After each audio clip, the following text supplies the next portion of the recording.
Chicken momo, egg momo, অনেক রকমের মোমোই আপনাদের সাথে শেয়ার করেছি। তবে এই পদ্ধতিতে সয়া মোমো বানিয়ে দেখতে পারেন। দারুণ টেস্টি মোমো চাটনির সাথে খেতে দুর্দান্ত লাগে। যেমন হয় দারুণ সফট, তেমনই কিন্তু দারুণ টেস্টি। তো এই মোমো বানানোর জন্য 1 কাপ সয়াবিন গরম জলে ভালো করে সিদ্ধ করে তারপর জল থেকে তুলে ঠান্ডা জলে ভিজিয়ে রাখছি। আর ওই জলের মধ্যেই সয়াবিনগুলো তুলে নেওয়ার পর দুটো টমেটো একটু চিড়ে নিয়েছি, টমেটো দুটো দিয়ে দিলাম। দিয়ে দিচ্ছি 4-5টা শুকনো লঙ্কা, ঢাকনা চাপা দিয়ে টমেটো আর শুকনো লঙ্কাও সিদ্ধ করে নেব। ততক্ষণে আরেকটি বোলের মধ্যে 1 কাপ ময়দা, পরিমাণ মতো লবণ, 3 টেবিল চামচ সাদা তেল দিয়ে দিলাম। সমস্ত কিছু ময়দার সাথে খুব ভালো করে মিশিয়ে নিচ্ছি। তারপর অল্প অল্প জল দিয়ে ডোটাকে মোটামুটি সফট করে মেখে নেব। খুব বেশি নরম করেও নয়, আবার কিন্তু শক্ত করেও নয়, মোটামুটি সফট করেই মাখতে হবে। তো খুব ভালো করে মেখে নিয়েছি। এবারে এটাকে ঢাকা দিয়ে 10 মিনিটের জন্য রেস্টে রাখবো। 10 মিনিট পর ঢাকনা সরিয়ে নিলাম। তারপর আবারও একটু মেখে নিয়ে এর থেকে ছোট ছোট করে লেচি কেটে নেব। লুচির জন্য যেরকম লেচি আমরা তৈরি করি তার থেকেও একটু ছোট ছোট সাইজের করে লেচিগুলো কেটে নিয়েছি।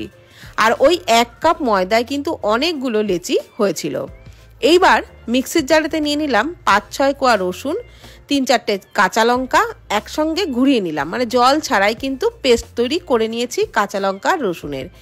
এদিকে যে সয়াবিনগুলো ঠান্ডা জলে ভিজিয়ে রেখেছিলাম সেগুলো জল থেকে খুব ভালো করে নিংড়ে মিক্সির জারেতে নিয়ে নেব।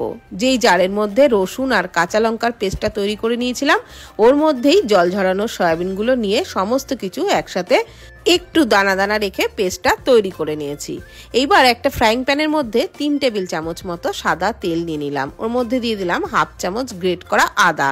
লো ফ্লেমে নাড়াচাড়া করে আদাটাকে একটু ভেজে নিলাম। তারপর দিয়ে দিলাম একটা বড় সাইজের পেঁয়াজ কুচি। এইবার পেঁয়াজটাকেও নাড়াচাড়া করে ভেজে নিচ্ছি। পেঁয়াজ খুব বেশি লালচে করে ভাজার দরকার নেই, মোটামুটি ভাজতে ভাজতে একটু সফট হয়ে যাবে ততক্ষণ পর্যন্ত ভেজে নেওয়ার পর দিয়ে দিলাম ওই সয়াবিনের পেস্টটা। এবার এটা দিয়ে গ্যাসের ফ্লেমটাকে মিডিয়ামে করে দিয়ে নাড়াচাড়া করে কিন্তু ভাজতে হবে। কিছুক্ষণ ভেজে নেওয়ার পর দিয়ে দিচ্ছি পরিমাণ মতো লবণ, দিয়ে দিচ্ছি 1/2 চামচ গোলমরিচ গুঁড়ো, 1 চামচ টমেটো সস আর 1/2 চামচ দিয়ে দিলাম চিলি সস, 1/2 চামচ সয়া সস। এগুলো দিয়ে গ্যাসের ফ্লেমটাকে মিডিয়ামে রেখেই এটাকে নাড়াচাড়া করে কিন্তু ভালো করে ভাজতে হবে। যতক্ষণ একটু ড্রাই না হয় ততক্ষণ পর্যন্ত ভেজে নিয়েছি। এইবার সবশেষে দিয়ে দিলাম 1 চামচ মতো ভিনিগার। তারপর নাড়াচাড়া করে আরও একটু ভাজা ভাজা করে আরও একটু শুকনো শুকনো করে নিলাম। সবশেষে দিয়ে দিলাম অল্প পরিমাণে একটু ধনেপাতা কুচি। ঘরে থাকলে অবশ্যই করে দেবেন, তাহলে টেস্টটাও ভালো হবে আর ফ্লেভারটাও কিন্তু সুন্দর বেরোবে। এইবার সয়াবিনের পুরটাকে নামিয়ে নিলাম। আর এদিকে যে ছোট ছোট করে লেচি কেটে নিয়েছিলাম তার থেকে একটা লেচি নিয়ে শুকনো একটু ময়দা দিয়ে একদম পাতলা করে কিন্তু ছোট করে একটা রুটি বেলে নিতে হবে। এই রুটিটা যত পাতলা করে বেলবেন ততই কিন্তু মোমো ভালো হবে। মাঝখানে ওই সয়াবিনের পুরটা পুরোপুরি ঠান্ডা করে নেওয়ার পর 1 টেবিল চামচ মতো পুর দিয়ে দিলাম। আর তারপর চারিদিকে এইভাবে কুচি কুচি করে নিয়ে একত্রে করে মুখটা খুব ভালো করে বন্ধ করে দিলাম। যত রকমের মোমোর ডিজাইন আছে সব থেকে সহজ কিন্তু এই ডিজাইনটা।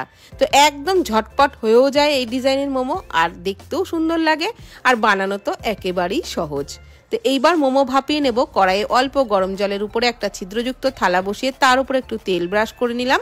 তারপর মোমোগুলোকে পরপর সাজিয়ে দিচ্ছি একটু দূরত্ব রেখে।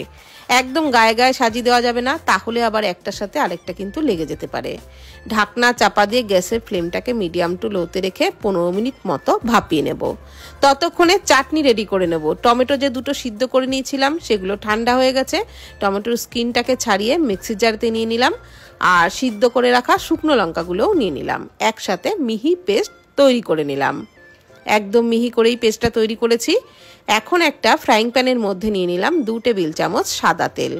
দিয়ে দিলাম 1 টেবিল চামচ মতো গ্রেট করা রসুন।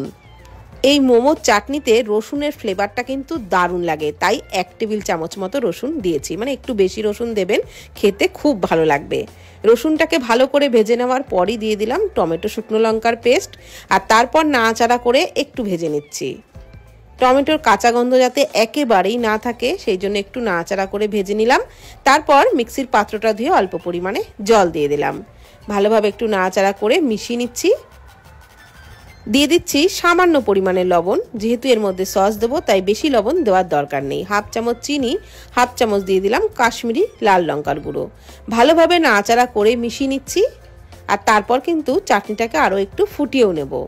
তো একটু ভালোভাবে ফুটে উঠলে দিয়ে দিলাম হাফ চামচ মতো টমেটো সস, হাফ চামচ দিয়ে দিলাম সয়া সস।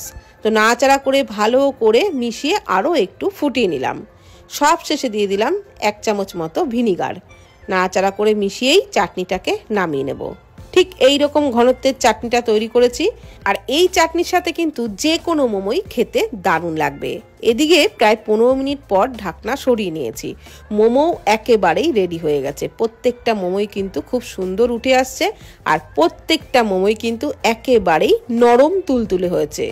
তো দেখুন, দেখে বুঝতেই পারছেন যে কতটা সফট হয়েছে, আর খেতে তো দারুণ টেস্ট হয়েছিল। তো এখন তো প্রায় ঠান্ডা ঠান্ডা পড়েই গেছে। ঘরে থাকা একদম নামমাত্র উপকরণে এই পদ্ধতিতেই সয়া মোমো বানিয়ে ফেলুন। সন্ধ্যের টিফিনে খাবেন, দারুণ লাগবে। আর ভিডিওটি ভালো লাগলে প্লিজ কমেন্ট করবেন। ধন্যবাদ।